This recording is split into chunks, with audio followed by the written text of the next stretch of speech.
Morning voice എന്ന അനുഗ്രഹീത പ്രോഗ്രാമിലേക്ക് ഏവർക്കും സ്വാഗതം.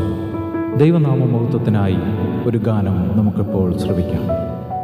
നീ എന്റെ സങ്കേതമേ, ഈ ലോകയാത്രയതിൽ നിൻ കൃപ മാത്രം മതി ആശ്വാസമായുലകിൽ. നീ എന്റെ സങ്കേതമേ, ഈ ലോകയാത്രയതിൽ നിൻ കൃപ മാത്രം മതി ആശ്വാസമായുലകിൽ. ഇന്ന് വചനത്തിൽ നിന്ന് നമ്മോട് സംസാരിക്കുന്നത് കർത്താവിൻ്റെ ശ്രേഷ്ഠദാസൻ കുഞ്ഞുമോൻ തോട്ടപ്പള്ളി. പ്രാർത്ഥനയോടെ ധ്യാന ചിന്തകൾ ശ്രവിക്കാം. ദൈവനാമത്തിന് മഹത്വമുണ്ടാകട്ടെ. അപ്പോസ്തല പ്രവൃത്തികൾ പുസ്തകം 7-ാം അധ്യായത്തിൻ്റെ 10-ാം വാക്യം, 35-ാം വാക്യം, 37-ാം വാക്യം തുടങ്ങിയ വാക്യങ്ങൾ വായിക്കുന്നത് ശ്രദ്ധിച്ചാലും.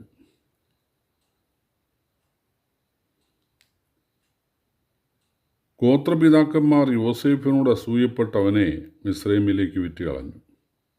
എന്നാൽ ദൈവം അവനോട് കൂടെയിരുന്ന് സകല സങ്കടങ്ങളിൽ നിന്നും അവനെ വിടുവിച്ചു. മിസ്രൈം രാജാവായ ഫറവോൻ്റെ മുമ്പാകെ അവന് കൃപയും ജ്ഞാനവും കൊടുത്തു. അവനെ മിസ്രൈമിനും തൻ്റെ സർവ്വഗ്രഹത്തിനും അധിപതി ആക്കി വെച്ചു. 35-ാം വാക്യം. നിന്നെ അധികാരിയും ന്യായകർത്താവും ആക്കിയതാർ എന്നിങ്ങനെ അവർ തള്ളിപ്പറഞ്ഞ ഈ മോശയെ ദൈവം മുൾപ്പടപ്പിൽ പ്രത്യക്ഷനായ ദൂതൻ മുഖാന്തരം അധികാരിയും വീണ്ടെടുപ്പുകാരനും ആക്കി അയച്ചു. അവൻ മിസ്രൈമിലും ചെങ്കടലിലും 40 സംവത്സരം മരുഭൂമിയിലും അതിശയങ്ങളും അത്ഭുതങ്ങളും ചെയ്തു. അവരെ നടത്തിക്കൊണ്ടു വന്ന ദൈവം നിങ്ങളുടെ സഹോദരന്മാരിൽ നിന്ന് എന്നെപ്പോലെ ഒരു പ്രവാചകനെ നിങ്ങൾക്ക് എഴുന്നേൽപ്പിച്ച് തരുമെന്ന് ഇസ്രായേൽ മക്കളോട് പറഞ്ഞ മോശ അവൻ തന്നെ. സീനായ് മലയിൽ തന്നോട് സംസാരിച്ച ദൂതനോടും നമ്മുടെ പിതാക്കന്മാരുടെ കൂടെ മരുഭൂമിയിലെ സഭയിൽ ഇരുന്നവനും നമുക്ക് തരുവാൻ ജീവനുള്ള അരുളപ്പാട് ലഭിച്ചവനും അവൻ തന്നെ. നമ്മുടെ പിതാക്കന്മാർ അവന് കീഴ്പ്പെടുവാൻ മനസ്സില്ലാതെ അവനെ തള്ളിക്കളഞ്ഞ് ഹൃദയം കൊണ്ട് മിസ്രൈമിലേക്ക് പിന്തിരിഞ്ഞു.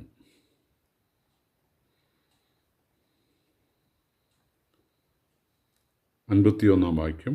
ശാഠ്യക്കാരും ഹൃദയത്തിനും ചെവിക്കും പരിച്ഛേദന ഇല്ലാത്തവരുമായുള്ളവരെ, നിങ്ങളുടെ പിതാക്കന്മാരെ പോലെ തന്നെ നിങ്ങളും എല്ലായ്പ്പോഴും പരിശുദ്ധാത്മാവിനോട് മറത്തു നിൽക്കുന്നു. പ്രവാചകന്മാരിൽ ഏവനെ നിങ്ങളുടെ പിതാക്കന്മാർ ഉപദ്രവിക്കാതിരുന്നിട്ടുള്ളൂ. നീതിമാനായവൻ്റെ വരവിനെക്കുറിച്ച് മുന്നറിയിച്ചവരെ അവർ കൊന്നുകളഞ്ഞു. അവന് നിങ്ങളിപ്പോൾ ദ്രോഹികളും കൊലപാതകരുമായി തീർന്നു.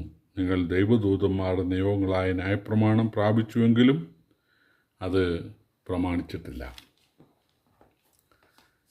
സ്തേഫാനോസ് യെരുശലേമിലെ വ്യത്യസ്ത ഭാഷക്കാരുടെ സിനഗോഗുകളിൽ അല്ലെങ്കിൽ യഹൂദ പള്ളികളിൽ ചെന്ന്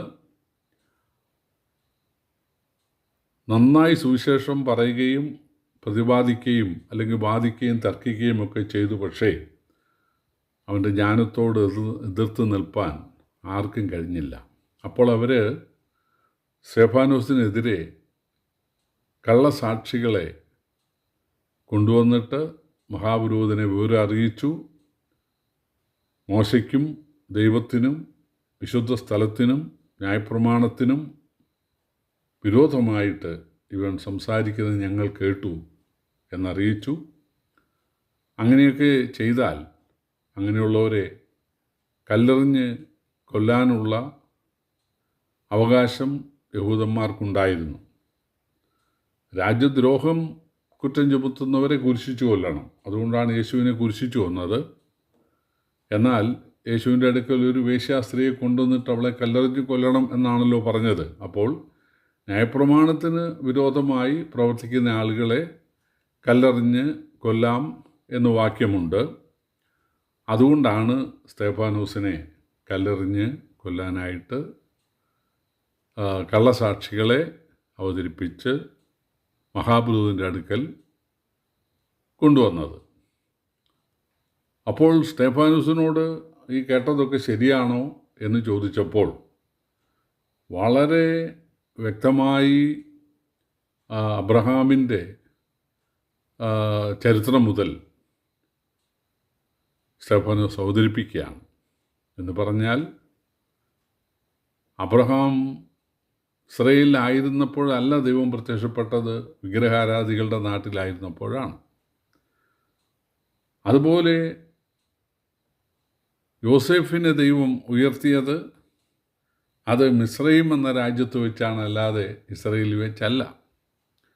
മോശയെ ദൈവം ഉയർത്തിയത് അല്ലെങ്കിൽ മോശയോട് സംസാരിച്ചത് ദേവാലയത്തിൽ വെച്ചോ ഇസ്രയേലിൽ വെച്ചോ അല്ല, മിദ്യാൻ ദേശത്ത് വെച്ചാണ്. അപ്പോൾ ദേവാലയത്തിന് അമിതമായ ഒരു പ്രാധാന്യം ഇല്ല. കാരണം ദൈവം സർവ്വവ്യാപിയാണ്. ഭൂമി അവൻ്റെ പൂർണ്ണതയും ദൈവത്തിനുള്ളതാണ്. അതുകൊണ്ട് ദൈവ സാന്നിധ്യം എല്ലായിടത്തുമുണ്ട് എന്നാണ് സ്തെഫാനോസ് പറഞ്ഞത്. ഇപ്പോൾ സ്തെഫാനോസ് കൺക്ലൂഡ് ചെയ്യാൻ പോകുന്നത് യോസേഫിനെയും മോശയെയും അവതരിപ്പിച്ചുകൊണ്ടാണ്. യോസേഫ് തൻ്റെ സഹോദരന്മാരുടെ നന്മയ്ക്ക് വേണ്ടി അവരാട് തീരുന്ന സ്ഥലത്തേക്ക് വന്നു. അവർ അവനെ ഉന്തിയിടുകയും അവർ അവനെ 20 വെള്ളിക്കാശിന് വിൽക്കുകയും ചെയ്തു. എന്നാൽ അതേ യോസേഫിനെ ദൈവം മിസ്രയീം രാജ്യത്തെ പ്രധാനമന്ത്രിയാക്കി ഉയർത്തി. അവനെ തള്ളിക്കളഞ്ഞ സഹോദരന്മാർ, അവനെ വിറ്റുകളഞ്ഞ സഹോദരന്മാർ അവൻ്റെ അടുക്കൽ ഭിക്ഷപാത്രവുമായിട്ട് ചെല്ലുവാനിടയായി. യോസേഫ് അവരോട് ക്ഷമിച്ച് അവരെ സ്വീകരിച്ചു. അവർക്ക് കിടപ്പാടങ്ങൾ നൽകി. അതിനാൽ അവരുടെ സന്തതി പരമ്പരകൾക്ക് മിസ്രയീമിൽ താമസിക്കാനും വർദ്ധിച്ചു പെരുകാനും ഇടയായിത്തീർന്നു. അതുപോലെ മോശ ഇസ്രയേലിനെ വിടുവിക്കുവാൻ, അവരുടെ പീഡ കണ്ടവരെ വിടുവിക്കുവാൻ ഫറവോൻ്റെ കൊട്ടാരം വിട്ടിറങ്ങി. മിസ്രയീമിലെ നിക്ഷേപങ്ങളൊക്കെ ഉപേക്ഷിച്ചു. ഫറവോൻ്റെ പുത്രിയുടെ മകൻ എന്ന് വിളിക്കപ്പെടുന്നതും നിരസിച്ചു. സഹോദരന്മാരെ രക്ഷിക്കാൻ ഇറങ്ങിത്തിരിച്ചെങ്കിലും സഹോദരന്മാർ അത് ഉൾക്കൊണ്ടില്ല.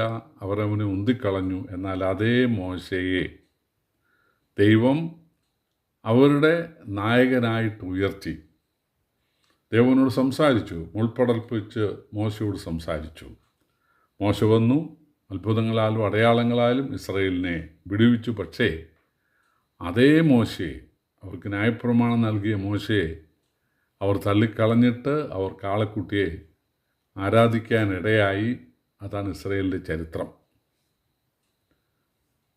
സ്തെഫാനോസ് ചോദിക്കുകയാണ്, ദൈവം അയച്ച ഏത് പ്രവാചകനെ നിങ്ങൾ ഉപദ്രവിക്കാതിരുന്നിട്ടുണ്ട്? യോസേഫിനെ നിങ്ങൾ ഉപദ്രവിച്ചു, മോശയെ നിങ്ങൾ ഉപദ്രവിച്ചു. പിന്നീട് നീതിമാനായവൻ്റെ വരവിനെക്കുറിച്ച് പ്രസംഗിച്ച സകല പ്രവാചകന്മാരെയും നിങ്ങൾ ഉപദ്രവിച്ചിട്ടേ ഉള്ളൂ. നിങ്ങൾക്ക് ന്യായപ്രമാണം ലഭിച്ചെങ്കിലും നിങ്ങളതിനെ അംഗീകരിച്ചില്ല. നിങ്ങൾ കാളക്കുട്ടിയെ എടുത്തുകൊണ്ട് നടന്നു. പല ദേവന്മാരെയും നിങ്ങൾ എടുത്തുകൊണ്ട് നടന്നു. നിങ്ങളുടെ ഹൃദയത്തിനും ചെവിക്കും പരിച്ഛേദനയില്ല. അതുകൊണ്ട് നിങ്ങളുടെ പിതാക്കന്മാർ പ്രവാചകന്മാരെ കൊന്നതിൻ്റെ പാപം നിങ്ങളുടെ തലമേൽ, അവരുടെ രക്തം നിങ്ങളുടെ മേൽ ഇരിക്കുകയാണ്. മോശ പറഞ്ഞു, എന്നെപ്പോലൊരു പ്രവാചകനെ ദൈവം നിങ്ങളുടെ മധ്യേ എഴുന്നേൽപ്പിക്കും. അവൻ്റെ വാക്ക് നിങ്ങൾ കേൾക്കണം. ഇപ്പോൾ മഹാപുരോഹിതനും സന്നിധിന സംഘത്തിനും ഇതര കേൾവിക്കാർക്കും ഈ കള്ളസാക്ഷ്യം പറഞ്ഞവർക്കൊക്കെ മനസ്സിലായി യേശുവെങ്കിലേക്കാണ് ഇവൻ വരുന്നത്. യോസേഫിനെ തള്ളിക്കളഞ്ഞിട്ട് യോസേഫ് ഉന്നതനായതുപോലെ, മോശയെ തള്ളിക്കളഞ്ഞിട്ട് മോശ ഉന്നതനായതുപോലെ തള്ളിക്കളയപ്പെട്ട യേശു ഉയർത്തെഴുന്നേറ്റു. അതാണ് ഇവൻ പറഞ്ഞു വരുന്നത്. അവൻ സ്വർഗാരോഹണം ചെയ്തു, പിതാവിൻ്റെ വലത്തുഭാഗത്തെത്തി എന്ന് പരിശുദ്ധ സ്ഥലത്ത് പറഞ്ഞ അതേ കാര്യമാണ് മഹാപുരോഹിതന് മുമ്പിൽ ഇവൻ പറയുന്നത് എന്ന് അവർക്ക് മനസ്സിലായി. അവർ പല്ലുകടിക്കാനും പരസ്പരം നോക്കാനും സ്തെഫാനോസിനെ ഒടുക്കിക്കളയാനായിട്ട് അവർ ഗൂഢാലോചന ചെയ്യുവാനും ഇടയായി. പ്രിയപ്പെട്ടവരെ, നമ്മുടെ കർത്താവ് തള്ളിക്കളയപ്പെട്ടവനെങ്കിലും സ്വന്തത്തിലേക്ക് വന്നു, സ്വന്തമായവർ അവനെ കൈക്കൊണ്ടില്ല എന്ന് യോഹന്നാൻ സുവിശേഷം 1:11 വായിക്കുന്നത് പോലെ തള്ളിക്കളയപ്പെട്ടെങ്കിലും പിതാവായ ദൈവം അവനെ ആ കല്ലറയിൽ നിന്ന് ഉയർപ്പിച്ച് സ്വർഗാരോഹണം ചെയ്തതിൻ്റെ വലത്തുഭാഗത്ത് ഉയർത്തിയിരിക്കുകയാണ്. ആ യേശുവിനെ വിശ്വാസത്താൽ അംഗീകരിക്കുന്ന ഏതൊരാൾക്കും പാപമോചനം ഉണ്ടാകും. അതാണ് സ്തേഫാനോസിൻ്റെ പ്രസംഗത്തിൻ്റെ, അല്ലെങ്കിൽ സ്തേഫാനോസ് അത് പറയാനാണ് ശ്രമിച്ചത്. പക്ഷേ അത് പൂർത്തീകരിക്കാൻ അവർ സമ്മതിച്ചില്ല. പ്രിയപ്പെട്ടവരെ, യേശുവിനെ സ്നേഹിക്കാൻ, തിരിച്ചറിയുവാൻ ദൈവം നമ്മെ സഹായിച്ചല്ലോ, അനുഗ്രഹിച്ചല്ലോ. അതോർത്ത് നമുക്ക് കർത്താവിനെ സ്തുതിക്കാം. കർത്താവിൻ്റെ വലിയൊരു നാമം വാഴ്ത്തപ്പെടുമാറാകട്ടെ. ഇതുവരെ ഞങ്ങളെ ശ്രദ്ധിച്ച എല്ലാവർക്കും വീണ്ടും വരുന്ന കർത്താവിൻ്റെ വിശുദ്ധമായ യേശുക്രിസ്തുവിൻ്റെ നാമത്തിൽ ഞങ്ങളുടെ സ്നേഹവന്ദനം അറിയിക്കുന്നു. കർത്താവ് നമ്മളെല്ലാവരെയും അനുഗ്രഹിക്കുമാറാകട്ടെ. ആമേൻ.